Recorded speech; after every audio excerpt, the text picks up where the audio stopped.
Yachts, top models, and Pitbull concerts, this is Saudi Arabia's Crown Prince's penchant for life. But what's more to it? Where has Muhammed Bin Salman spent his fortune after his father's death?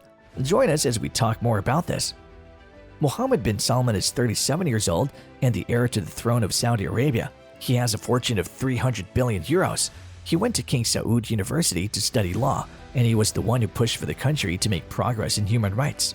From 2015 to 2017, Muhammed Bin Salman spent a cool $1.18 billion on a wide range of expensive things. The Crown Prince is in charge of Saudi Arabia's efforts to become more modern. The prince is the public face of the south of Saud, whose members are thought to be worth well over $2 trillion as a group. It's almost 16 times higher than the British royal family, which is hard to believe. Muhammed Bin Salman likes to live in style.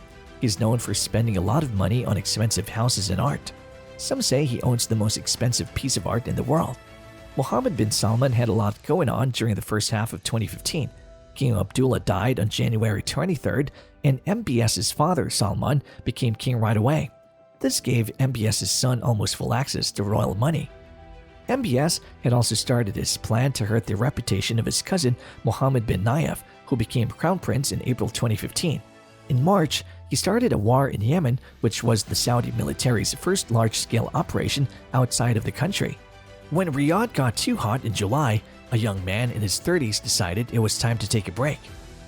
Before the Saudis came, the island was filled with close to 150 supermodels from Brazil and Russia. The prince wanted to spend his vacation in peace and quiet if possible. That ruled out the usual places like Paris, the French Riviera, Marbella, and the other places the royal family usually goes on vacation. MBS finally chose to go to the Maldives, where he bought the exclusive and luxurious Vela Resort, a paradise that floats on the turquoise waters of the Indian Ocean, and made it his own. There are about 50 villas with a housekeeper and of course a pool. They're built on top of beautiful coral reefs. 12 lucky friends of MBS were enchanted by the resort's many luxurious features, such as a nightclub, a snowblower, a wine cellar full of the best French wines, and a restaurant with a view of the water where sea turtles can be seen. Before the Saudis came, the island was filled with close to 150 supermodels from Brazil and Russia, and they were checked for STDs. They were driven to their villas in golf carts. There were concerts with Pitbull, the Korean pop star Psy, and the Dutch DJ Afrojack to keep these demanding guests busy. The 300 or so people who worked at the hotel were each paid $5,000 for a month's work, not including the huge tips they got. 2 waiters who ignored the management's rule and kept their phones with them were fired on the spot. The no-phone rule, on the other hand, was a safety measure that didn't need to be taken because the prince brought his own army of servants who took the place of the hotel staff. After spending the day in the seclusion of their own villas, the happy few would venture out into the city at night, either to evade the paparazzi or just because that's the way things are done in Saudi Arabia. The restaurant and nightclub didn't get busy until the sun went down. One night, MBS was excited about Afrojack's set, so he went on stage and took over the turntables, which made the Dutch DJ very angry. People quickly heard that the prince was going to party for a whole month. A newspaper in Iran had already made a big deal out of the story. After less than a week, MBS and his friends were forced to leave the beautiful island. The young prince chose the more traditional French Riviera for his next vacation, maybe because he was upset that his trip to the Maldives was cut short. One day, he was stopped in his tracks by a beautiful yacht called Serene. It was almost 135 meters long. A year ago, Bill Gates paid $5 million per week to rent this ship.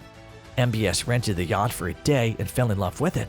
It has a jacuzzi, an underwater viewing room, 2 helipads, a movie theater, and a gym. He decided he wanted it all for himself. After talking with the owner, Yuri Scheffler, for a few weeks, MBS bought the prized floating toy for $429 million. Scheffler is a Russian billionaire who made his money selling Stolkinaya, the world's most popular vodka. The ship was eventually moored in the Red Sea so that MBS could have a private place to relax whenever he wanted to. The prince, with a lot of money, bought the Chateau Louis XIV in Louveciennes, France. It was a big purchase, but not a crazy one. MBS bought a copy of Chateau de Vaux le Vicomte in September 2015 for just under $300 million, not long after he bought the Serene. The original chateau was in Saint-Edmard, France. Its first owner, Nicolas Fouquet, who was in charge of Louis XIV's finances, was put in jail until he died because the king was jealous of how grand the house was. The ceiling of the rotunda has a beautiful fresco, and the moat has a clear underwater chamber with a swimming pool for the sturgeon. Louis XIV, made of Carrara marble, stands guard over the grounds. There are 10 bedrooms in the house, as well as an aquarium, a library, and both an indoor and outdoor pool. The aquarium has a clear underwater room that looks like it could be in a James Bond movie. This room is both an aquarium and a place to meditate. Muhammed Bin Salman is also known for his expensive whims. He owns one of the world's most expensive and well-equipped yachts. In 2015, he reportedly paid Russian vodka businessman Yuri Shafler about $500 million for a super yacht. The Serene is one of the biggest boats in the world. It is 439 feet long and 60 feet wide, making it one of the biggest boats in the world. It has a saltwater pool, a huge hot tub, a sauna next to the water, and a fully functional submarine. When the Serene was delivered, everyone in the yachting world agreed that she was one of the most beautiful super yachts ever made. Serene was the 9th largest yacht in the world. It was just bigger than the Emir of Qatar's Aliquam, which was 133 meters long. But the 138-meter Lursen Rising Sun was the first yacht the company had ever built. Before that, it had mostly worked on commercial ships for the Italian shipyard Fincantieri Serene, which is run by the government. But the prince didn't stop shopping there. About 2 years after that, the painting Salvatore Mundi was put up for auction at Christie's in New York City. Some scholars think it was made by Leonardo da Vinci, but others disagree. Everyone who worked at the auction house was surprised to find out that a buyer from the Middle East was in the running to buy the portrait of Christ.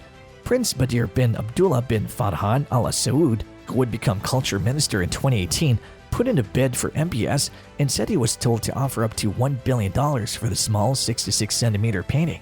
But there were 6 other people who wanted to buy the painting. This number was eventually cut down to 2, the Chinese billionaire Liu Yiqian and Prince Badir, who both have representatives at Christie's. The Chinese buyer bid $350 million, but when Prince Badir upped his bid to $400 million, the Chinese buyer was outbid.